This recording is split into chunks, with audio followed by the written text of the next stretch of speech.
Thanks.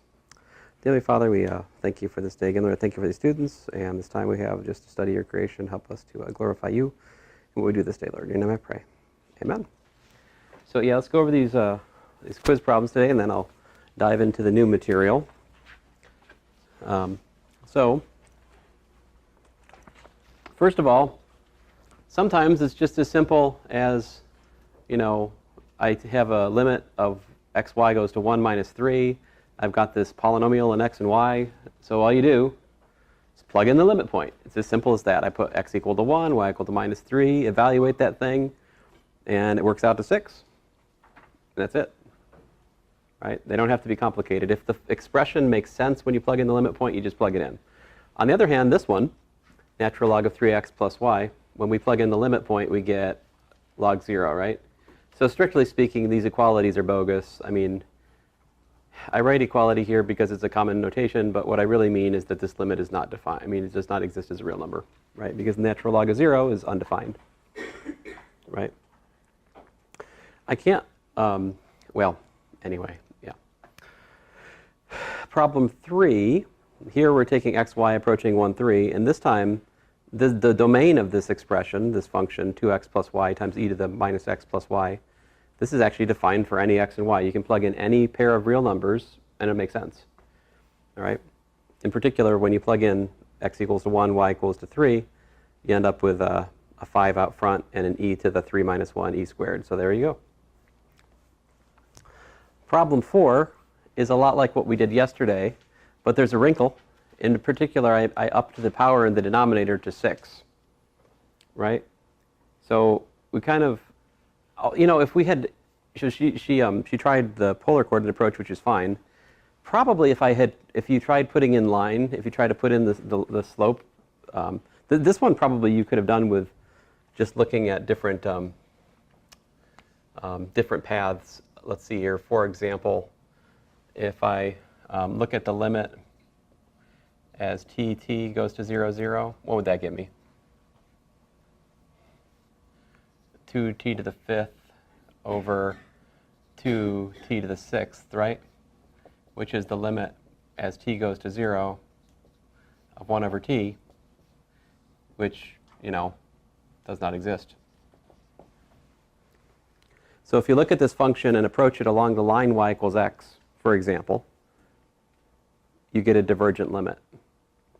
There's another test I should share with you about limits. If you have a limit and you find one path, even one path which approaches the limit point and gets you divergence, it's done. Game over. Even one divergent path destroys the whole thing. So you don't even need two to dispense with this one. Now, she discovered the same looking at polar coordinates. See, because when you plug in polar coordinates into this, go through the same song and dance we did last time, you end up with 1 over r times this expression in theta. Now, this expression in theta, it could be 0, strictly 0, for example, along pi over 2. It could also be 0 along theta equal to 0. It could be non-zero if we look at pi over 4. So this could be 0. It could be non-zero. It could be something approaching 0. Lots of different choices. But whatever those choices are, when you weigh them against this going to 1 over 0, well, this always supplies an infinity. And this only sometimes supplies a 0 as you approach certain theta. So long story short, different paths give different values, and some paths give divergent values. Even one divergent value from some direction destroys the existence of the limit. So lots of different ways to show this one doesn't exist. Problem 5, this is a play on the example I did last class with x over x plus y approaching 0, 0. I just shifted 0, 0 to 2, 3. So to solve this one, I encouraged you guys to look at the vertical path and then the horizontal path for this one. That'll be enough. So if we look at the vertical path, x equals 2, oops, y equals what? 3 plus t, yeah. Which is what was done down here. Yay. So you ignored my bad advice. Very good. Yes? Is there a reason why you couldn't use L'Hopital's for this? Yeah, there is no L'Hopital's for two-variable limit, yeah. So. Now, you could apply L'Hopital's once you reduce it to a path limit. See, path limits are what? Path limits, after we look at like a path limit. In other words, we evaluate the function of two variables along a path. What's left is a function of t alone. So this is an ordinary garden variety calculus 1 kind of limit as t goes to 0. That context, L'Hopital, to your heart's content. But I don't know what L'Hopital means over in this context. There is no such rule that I show you. Does such a rule exist? I don't know, maybe. Never needed it. So, so when we look at the vertical path, this simplifies to 0 over something non-zero, which just limits to 0. This is bad form right here. This should be limit as t goes to 0 of that is equal to the limit as t goes to 0 of 0 over, this works out to what? T. Oopsie. Does that work out to t? Oh. Huh. Is that right? 2, 5 0. Oh, I'm an idiot. Look, that 0, it's not type 0 over 0. The 0 in the numerator is straight 0. And the limit approaches 0 but does not get to 0, right? So the rules of limit calculation say that this is equal to 0. Engineers will sometimes, and physicists will sometimes say something like, that's an absolute 0. There's no such thing. Not to be confused with absolute 0. But anyway, which is something entirely different. But down here we have 2 plus t and y equals 3 along this path, that path limit. And again, so this, we're missing a limit. So it's a limit as t goes to 0 here, yeah? And we shouldn't have this doesn't, t over t does not, got to have the limit. Got to have the limit there. And I mean, that'd be fine, equals 1, that's clear from there. In contrast, back over here, guys, going back over to here, like it would have been fine to go directly from here to minus 3 plus 9 equals to 6. That would have been completely fine. So here we see some slightly unnecessary writing of limits. Over here we see some slightly, what's the word? Anyway, you got to write the limit. Limit is t. Without the limit, the t is just, I don't know what the t means, you know? I know what it means, but I'm not supposed to have to supply meaning to, I mean, you know, you have to, and oh, this is also not allowed. Down here, we shouldn't write this sort of thing. If we write that kind of thing, we're missing something. You need to supply an f of xy here or something like that. And maybe label this thing as f of xy. We can't just write limit not equal to limit. That's not legit language. Just being picky. And so, but the conclusion's great. We're good. So. But that's why I like to have you guys write problems out, is because you will invariably make the kind of notational mistakes that you guys tend to make, and it gives me a chance to talk about them here, which is better than after the test has already happened and taking your points away, blah, blah, blah. Although I could use some more points. You guys kept too many of your points in the first test. I don't know. I don't usually have this problem. Obviously, I need to make the second test harder, right? I mean, no. You're like, I should have done worse. I should have set the bar low. That was a little life lesson for you there. Like some of you went to extreme cases of extreme wooing yesterday, Valentine's Day. So you went to extreme, wooing, lots and lots of wooing, expensive wooing, stupid, setting the bar too high. What if it works out? What if you're with this person for a lifetime? What you just did was dumb. Because it's not just 1 year. You're talking about decades. You set the bar high for decades. You've just doomed yourself for, it's just dumb. Set the bar lower. If they like you, they'll stay with you. And if they don't, it's not meant to be. Save some money in the process. Let's see here. So in case you missed convo yesterday, I supply relationship advice here for you. There you go. Even I'm married, right? So there's hope for you. So this one's good. So let's talk about this. I have yet to, this is a very poorly written continuous. So a continuous function is one which matches the value of the limit of the function at each point in the domain. So if I don't say otherwise, continuous on R2. And so this is a case-wise defined function. F of 1, 2 by definition is A. And otherwise, f is given by 3x squared minus y cubed because I said so. All right? So the limit, this function is everywhere continuous except for 1, 2 where there's some question. So if we take the limit as xy goes to 1, 2, we get minus 5. For this to be continuous, that minus 5 has to match the value of the function, which by the way is a. So if we choose a equals to minus 5, we get a continuous function. It's been a while since you saw this problem, right? Remember these? Start of Calculus 1, remember that? Find a and b to make this function continuous and differentiable or whatever. This is like that. No differentiable yet, though. All right. Problem 7. Let f of xy equal to 1 over 1 plus x squared plus y squared. Find the domain of f. I don't know what I was doing at the beginning. I was just spitballing. Spitballing. But then I just realized that Oh. it would be all reals. Ah, right. Yeah, I mean, so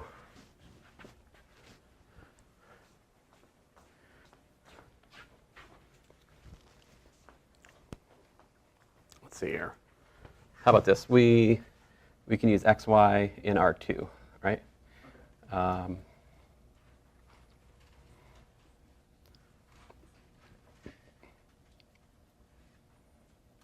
There we go. I mean, so in other words, it's just the domain is everything. And the reason for that is simply that 1 plus x squared plus y squared is what?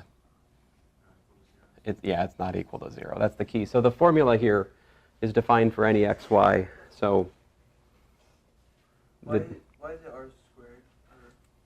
oh, this is R2. R2 is the set of pairs. Oh, okay. So, you know, a set of tuples. And so this is, Yeah. you'll forgive me, but I mean, true, but yeah. Now this one, there's a trap, right? So square root, we need this thing going into the square root to be non-negative, right? But square root of 0 is trouble too, because that would mean division by 0. So I heard one of you say that we need, I need absolute value of x, y, well, not x comma y, but really I'm just going to, let me, no offense, guys, but it's just hard to read the red on the sideboard. So you felt that? I hurt you. Sorry about that. These things will happen. But we need this to be, of course we need this to be, we need this to be positive. I mean, really, well, no, wait a minute, no. We need xy to be positive is what we need, right? That's the condition needed for the domain. So if I wanted to draw a picture of the domain, I could do that.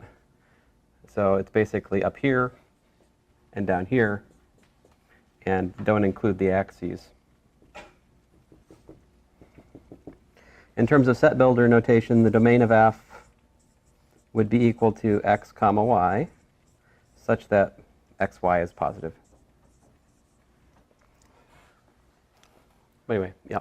What we were confused about earlier was if x and y are both infinity, would that be an indeterminate form if that's infinity times infinity? Well, if we would consider x and y tending to infinity, then the function would tend to 0, but infinity is not a number I consider, so yeah. I mean, you could consider an extended real plane and define the value of the function to be 0 at infinity. That wouldn't be unreasonable. But that's not something we do in Calculus 3, so yeah. So to preempt that, should we say x comma y in R2? Yeah. Like you did. The universe of consideration here is x and y in the real in the plane. For a function of 3 variables, we consider x, y, z to be a triple of real numbers. Then the question is, given the formula, what fine print do you have to attach, right? I mean, that's how we operate in calculus. We take the most greedy domain that we can for the given formula. That's our default. Q is a boundary point because it's on the boundary of S.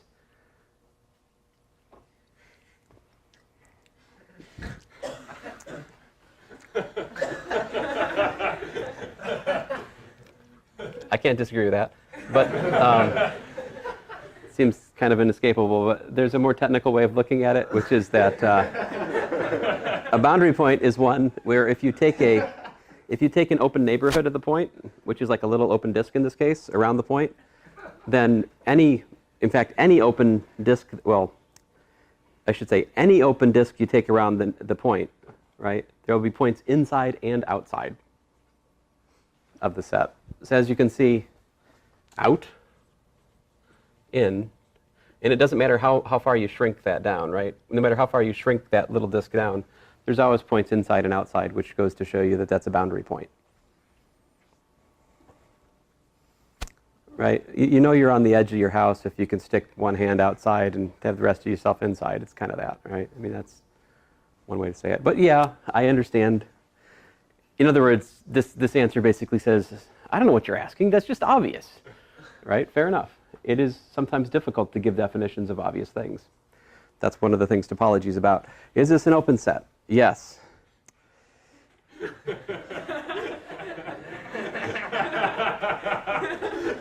Well, 50-50. The answer is unfortunately no. So, and the reason for that is, okay, so like this point right here, if I look at this point, I can draw this little open set around here, and so that point, P, would be interior. Interior points, if we have a set, an interior point is a point inside the set where I can find a little open disk or a little open ball around the point, which is still inside the set. So like fuzzy edges make for open sets, because fuzzy edge you can't get right up to.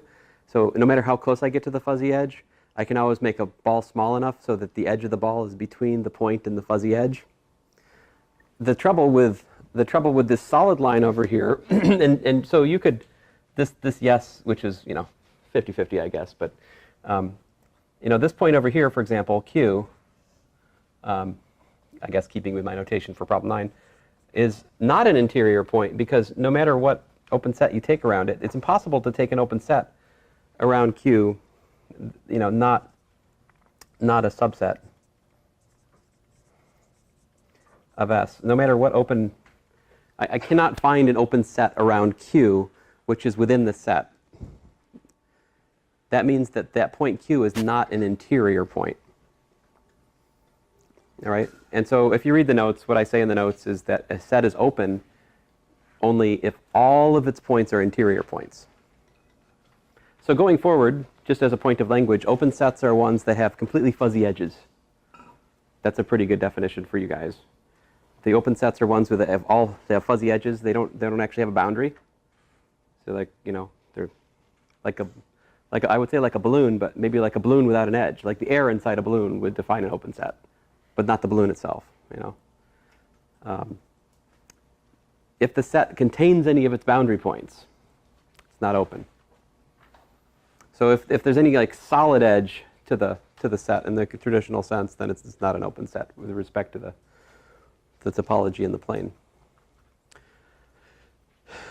But anyway, I don't tend to test on this much. It's just language that we on occasion use. I want you to know what it means. If you want to know more, you can of course take our course in topology.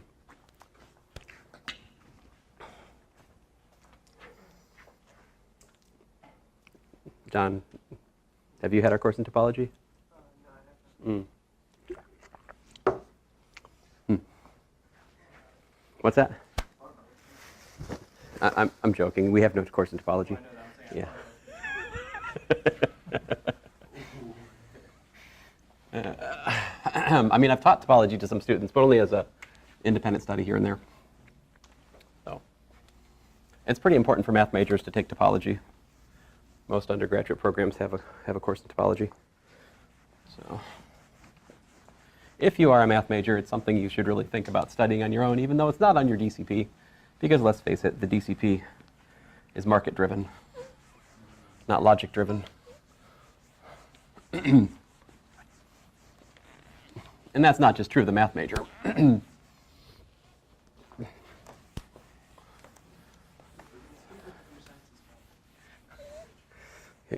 Computer science, yes. Although I've never really understood the term computer science, but anyway. Sorry. I should behave. There are plenty of computer scientists who know more math than I do. That's for sure. All right.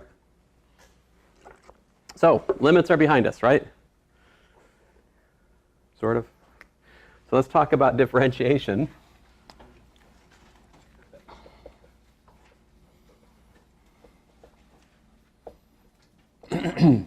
Of functions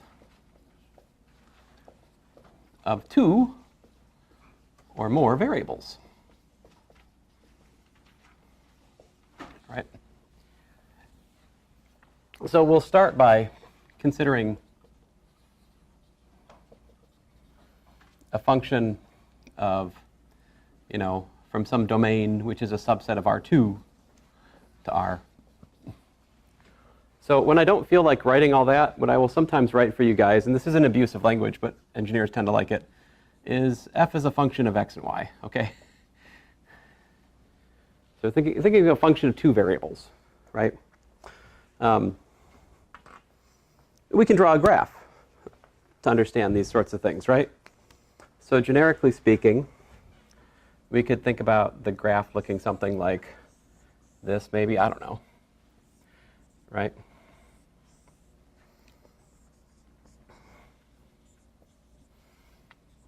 So these points up here, what's the point up here look like?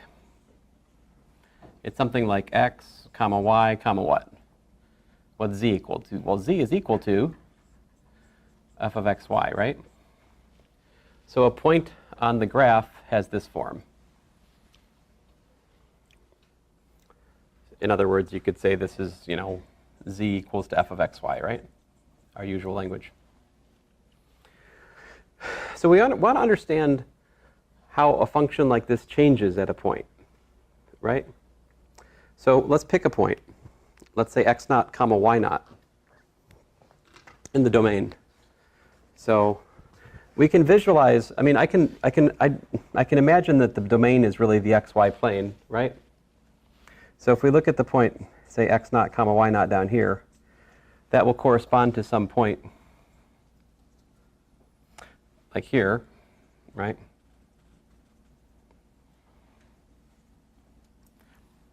And the question is, how is the function changing at this point x naught comma y naught, right?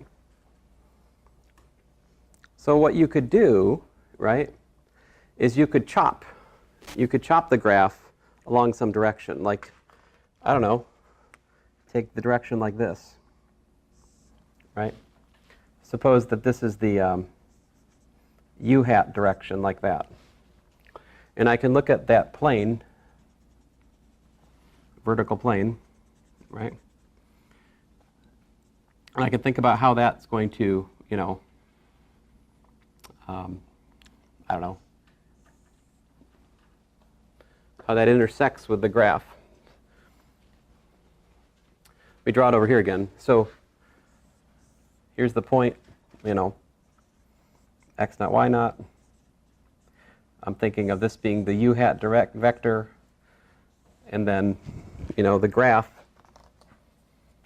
maybe goes like that. The question is, well, that's red in my other picture. We want to describe the change of the function in the u hat direction at the point x naught, y naught in the domain. That's sort of the natural thing to think about in terms of understanding the change of the function, right? So it should also be kind of the slope, right? This change should be the slope of the function if we just look at this slice, this vertical slice here. So that motivates the following definition. definition. And let me make sure I use, I got in trouble. I covered a class for Dr. Uh-oh, hey, you guys got to keep on me. I forgot to take attendance today. I almost forgot, I should say. Haha. By the way, I was planning to update the daily quiz score stuff. And I wouldn't really read too much into it if you have less than somebody else. That just means I haven't called on you as many times, right? I try to even that out as we go and call people who haven't been called yet. And anyway, when I was gonna do that while you guys were taking the test, and for the life of me, I couldn't find my stupid stack of cards. And then I was like desperate. I couldn't find them anywhere. And then I finally found. I just stuck them in they were like in my binder, like in the front. I'm just an idiot. Anyway. All right. Sorry, I'm trying to make sure I put the same notation on the board as I have in my notes, because there's a couple different notations that I will inadvertently use here. So I'm trying to make sure I'm in sync with page 150 in my notes, yeah? AKA your textbook. All right, so definition, the directional derivative in the u hat direction of the function f, all right, at the point, well, I guess I don't put parentheses there, at the point p naught, I put a vector on it, is equal to the limit as t goes to 0 of brackets f of p naught plus t u hat minus f of p vector divided by t.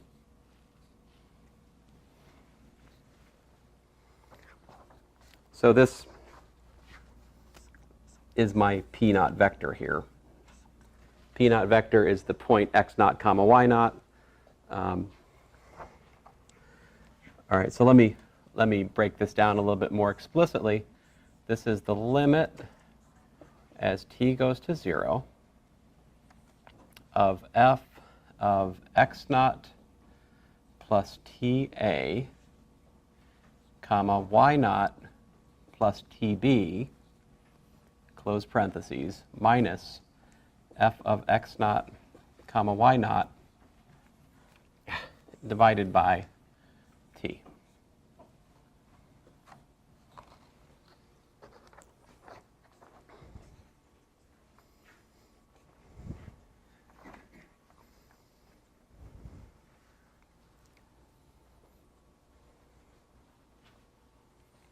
Now here, u hat is the vector a comma b, and we insist that, of course, the length of AB is what? 1, right?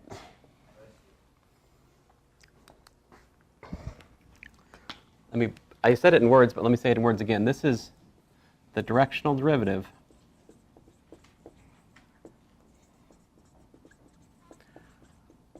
of f at p naught in the u hat direction. Geometrically, the significance is it's the slope. It's exactly the slope in the trace of the graph. So this, if I excuse me, let's see here. So this point versus this point would be what? This point would be x naught, y naught, f of x naught, y naught, right? This point here, if I look at, say, this is x naught, y naught plus t times AB, right? Then this point up here is got the coordinates x naught plus AT, y naught plus BT, and then, I can't fit it in there, sorry guys, f of x naught plus AT, y naught plus BT. Sorry. So my, let me make it a little bit more dramatic so you can more exciting. Whee! There we go. See how slopey it is? All right, so don't ask me how to see that in the picture over here. The point is, if you draw a little triangle right here, right, then this right here would be t, right? And this right here is the change in f between those points. So we take the limit as t goes to 0, that gives us the slope at the point. But if you go back to the original picture, you think about it, at this point, there are infinitely many different directions you can approach, right? So it's not enough to just say which point you're trying to find the rate of change for the function at. You also have to say rate of change approaching from what direction, right? So this is new. In one dimension, when we talk about a function of one variable, we just talk about df dx, right? Because there's just the x direction, right? So if you say how it's changing with respect to the x direction, that's all there is. Here, we have many choices for the direction, for the u. Any questions here before I? Okay. So let's look at an example. Suppose we had f of x comma y equal to 3x squared plus 2y. And let's calculate the directional derivative in the, let's say, the x hat direction of f at the point. What point do you guys want to do? 5? Okay. 5, 0. And let's calculate the direction in the directional derivative in the y hat direction of f at also the same point.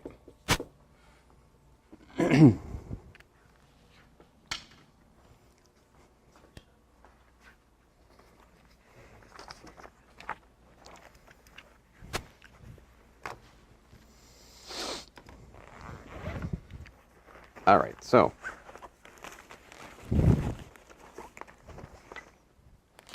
here we go. Directional derivative, x hat direction, f of 5, 0.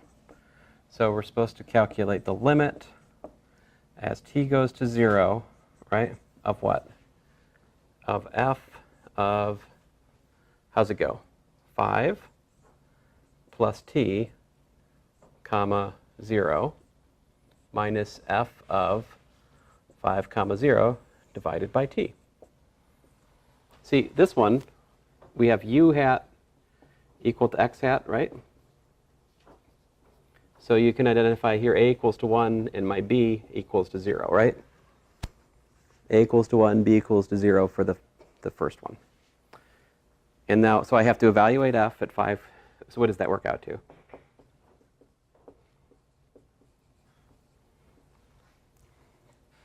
We got a 3 times 5 plus t quantity squared plus 2 times 0, right? Minus, what we got here, 3 times 5 squared,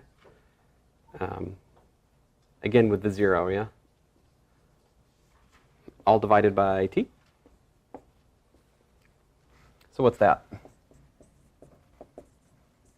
You're like, wait a minute, I thought you said we weren't going to do limits in here anymore after yesterday. Started today. Yeah, I know, I guess I lied. Sorry. Don't worry, I'll soon change this to a derivative. I'm just spending a minute here because I think it's healthy. So this is 3 times what? We got ourselves a 25 plus 10t plus t squared minus what? 75, yeah? Divided by t. What happens there? Well, the 75s cancel, right? And we're just left with what's? Yeah, things with t, right? So that's actually the limit as t goes to 0 of what we got? We got 30t. Well, I'll simplify it. We actually get 30 minus, well, plus 3t, right?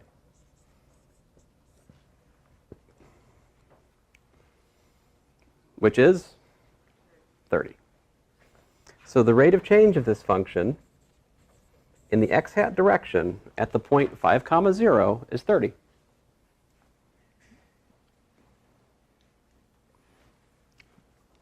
Now, something I should point out to you that you'll enjoy is that there's another way we can look at this definition. This is really the same as the derivative with respect to t of the function x naught plus ta, comma y naught plus tb. All right, you do that differentiation like so, and then after it's all done, put t equal to 0. Yep. How did the 2s cancel the 7s over there? 25 cancel. 3 times 25 is 75. Yeah, that's true. Oh, okay. Well, yeah, there we go. So look, the other way we could have done this, and I think you'll appreciate this way, is that, well, that's really just ddt of this, right? So this was 3 times 5 plus t quantity squared, right? And then I'm supposed to set t equal to 0 after we're done differentiating. So what's that derivative? Well, it's 6 times 5 plus t. Put t equal to 0 after that, what do we get? 30. So there's really no need for explicitly calculating these limits, because these limits are nothing more than notation for a derivative, which you already know how to take. So we don't actually need to do these limits, but it's kind of important that you understand from base principles that it is a limit here. Yeah?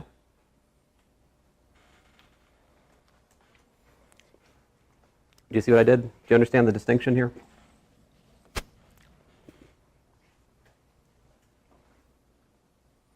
Does it make sense to you what I'm saying, that this is the same as the derivative with respect to t? Because what we're doing is we're taking this function, we're evaluating it at the point plus t, and then subtracting the value of the function at t and dividing by t. Well, that's a differentiation with respect to t. That's what that is, at t equal to 0. Yeah. We don't have a y portion to what we're taking the derivative of, because the y naught is 0. Right. At the moment. Let's look at the y derivative. So the derivative in the y hat direction of f at the point 5, 0 should be ddt, right, of f of 5, comma, I'll write the 0, 0 plus t, right, t equal to 0. So here I'm identifying u hat equal to y hat, 0, 1. So here a is equal to 0, b is equal to 1, right? So like, you know, x naught plus at, y naught plus bt just works out to 5, comma, t, really.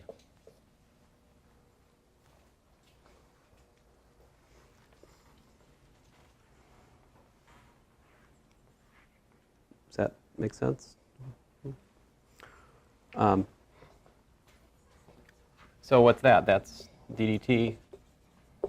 We have to evaluate. So what's the x? We get 3 times 5 squared.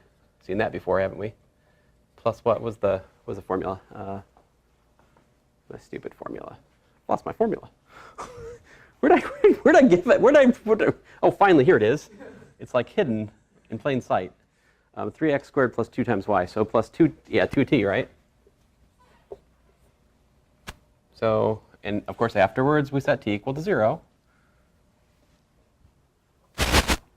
Something that you guys don't understand, by the way. By and large, find the parameterization of the tangent line on test 1, that hurt me. Reading the answers to that. I mean, you guys did very well macroscopically, but that particular problem, I saw many hurtful things written.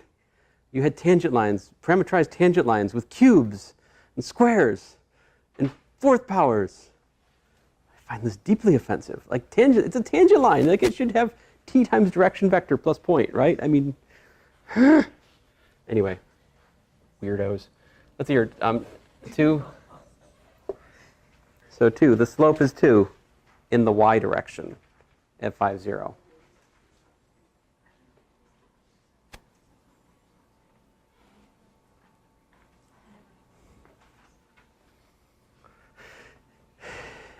But anyway, it's nothing new.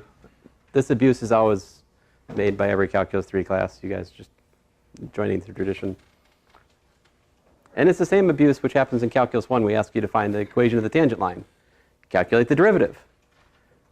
And then you just put down the derivative formula rather than actually plugging in the point of tangency to find the actual slope. You put the slope function, not the slope value at the point. But anyway, 2, right? Does that make sense? I mean, intuitively, this makes a lot of sense, right?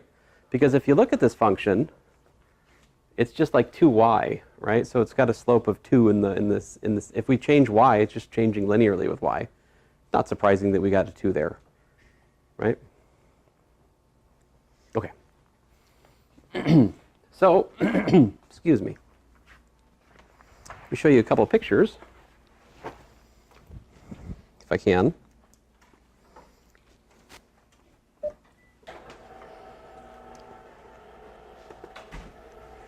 Oh.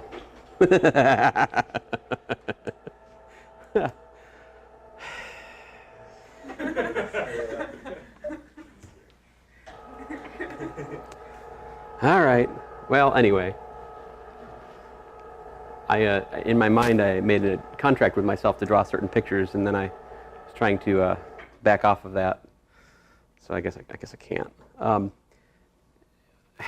They're better in my notes. In my notes, I show what happens. I have specific pictures, right? If we take u hat equal to x hat, or if we take u hat equal to y hat, that gives us like, you know, vertical planes that are parallel to the x-axis or parallel to the y-axis. And the rate of change of the function in those particular slices are so important they get names. They're called partial derivatives. So just to, you know, I have a lovely picture in the notes that's like this, but for x and y. I've got a color coding scheme in there. Please look at that picture, and maybe I'll look at it at the start of next class. Let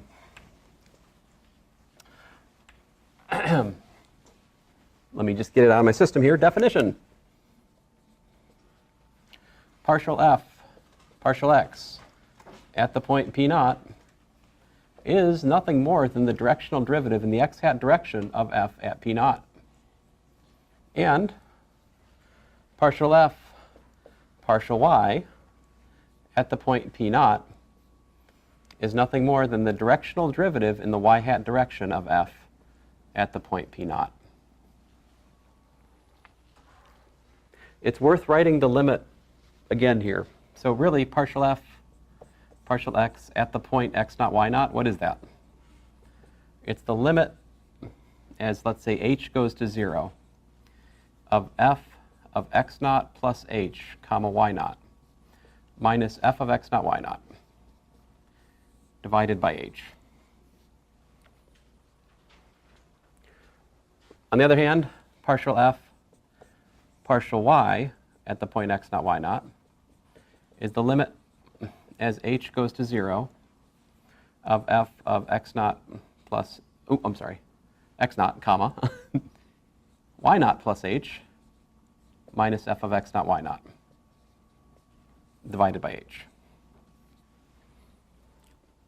We can also write these, both of these, in terms of derivatives. This is ddt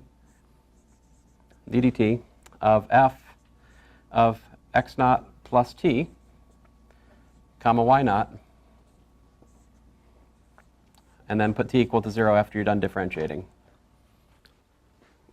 This is also a derivative. It's the derivative with respect to time of the function evaluated x naught, comma, y naught plus time. After you're done with the differentiation, set t back to 0 again.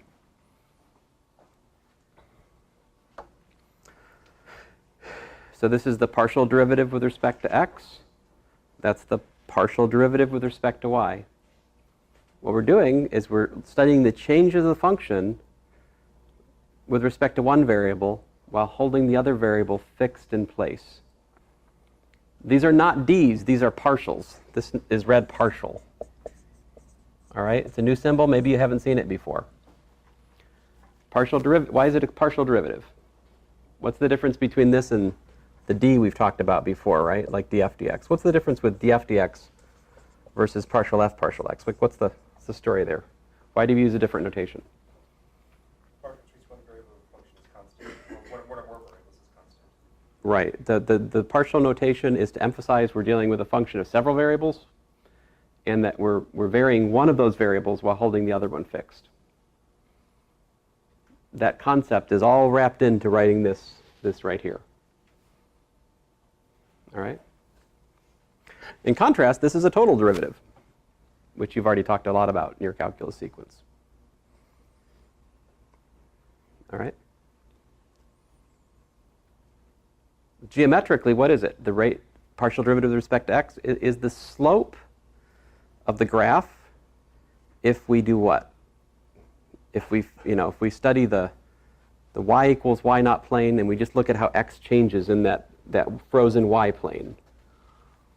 And this has to do with the frozen x plane. We're studying how f changes in the y direction as y varies in that frozen x plane. I have pictures in the notes. I was about to project them, sorry. Okay?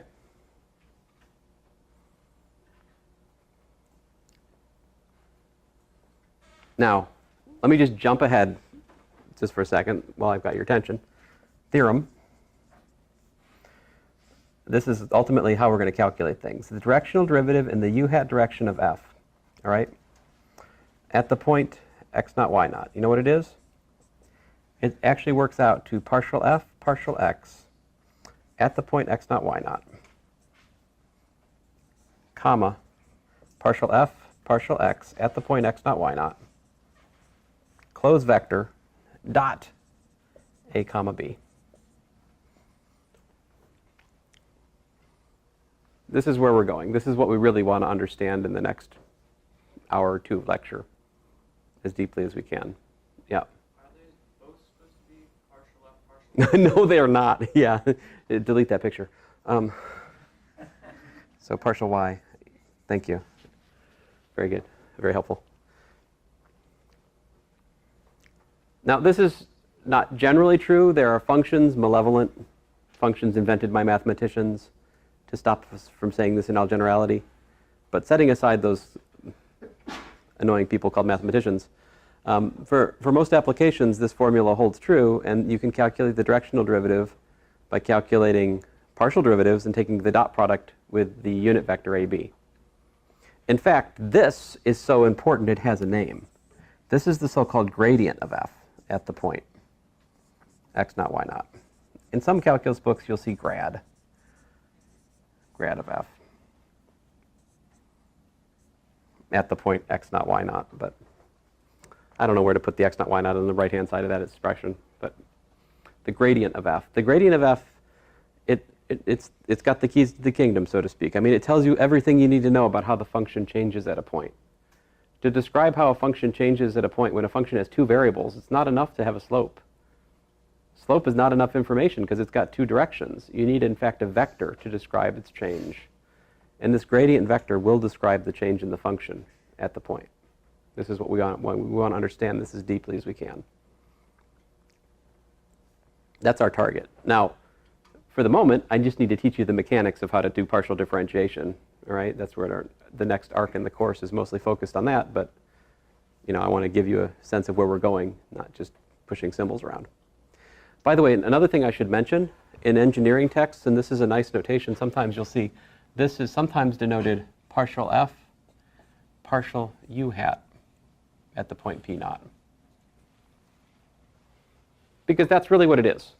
It's the partial derivative of the function in the u hat direction at the point.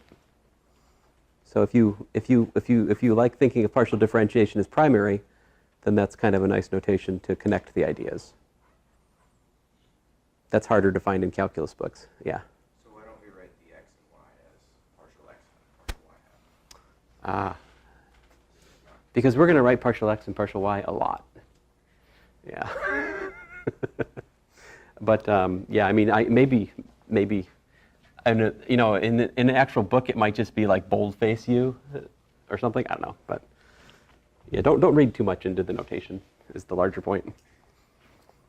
I remember having long debates with my brother about Is it partial or is it d? You know, is it df dx or is it partial f dx for a particular question? And I really think in retrospect, some of those conversations were completely meaningless. It's like arguing whether or not you should put a vector over, is it like 1 comma 2 with parentheses, or is it 1 comma 2 with vector? Like, I've, in this course, allowed us to add these things and identify them. Geometrically, I'm interchanging the point with the vector from the origin when I do such things. So, you know, sometimes the notation is just emphasizing I'm thinking of something as a vector. Anyway, I'll shut up about that. Let's do some partial derivatives.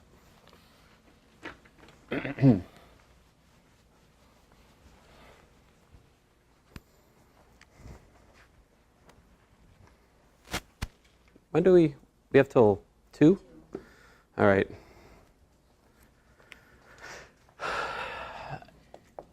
Example 1. Partial x of x squared plus y. So first of all, partial differentiation is linear, so you can do this.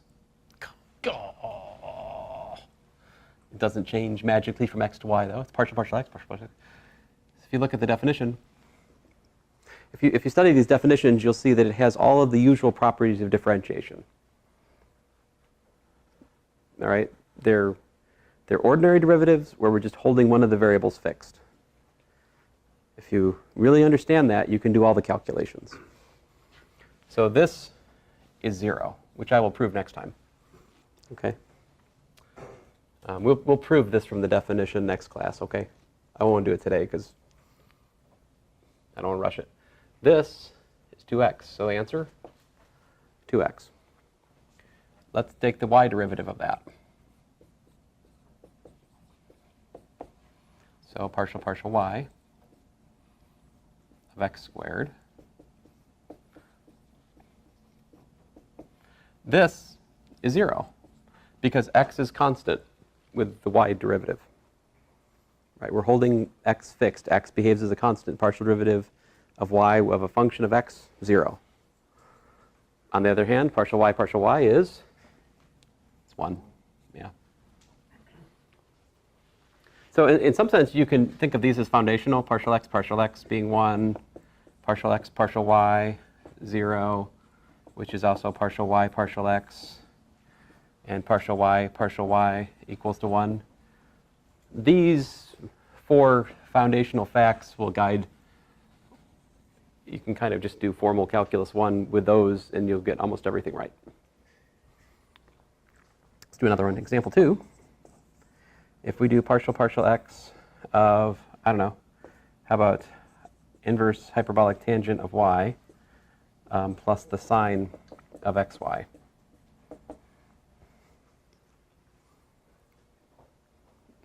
So, first of all, I don't care what it is.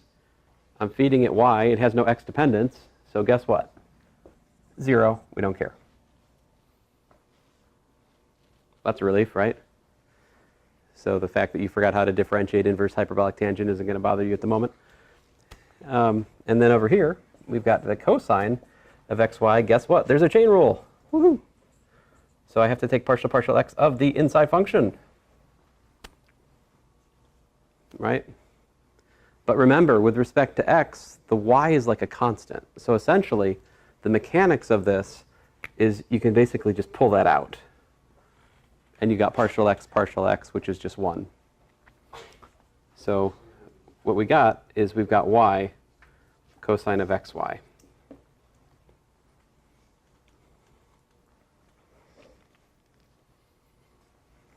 Here's one that'll mess with you guys.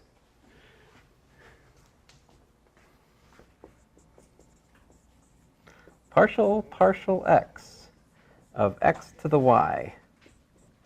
Partial y of x to the y equals. So, anyone care to tell me? What's the partial derivative of x to the y with respect to x? X to the y. Would you treat it like an exponential? So y is held fixed, so it's just like x to the n? Right. So that's y x to the y minus 1. Because we're differentiating with respect to the base.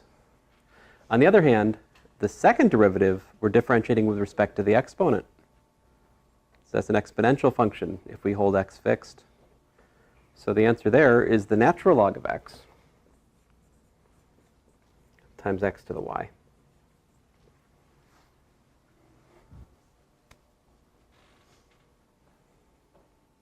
All right.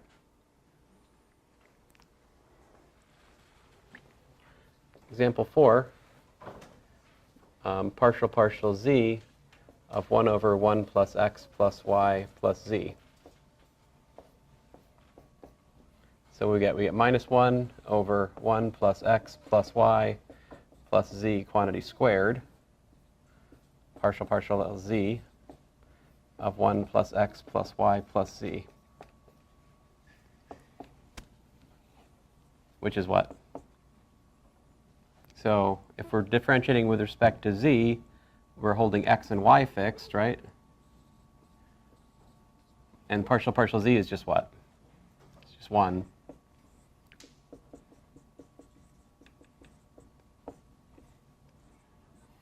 So I'm getting a little bit ahead of the story, but we can also talk about differentiating functions of 3 variables, or 4, or as many as you like, while holding the rest of them fixed, right?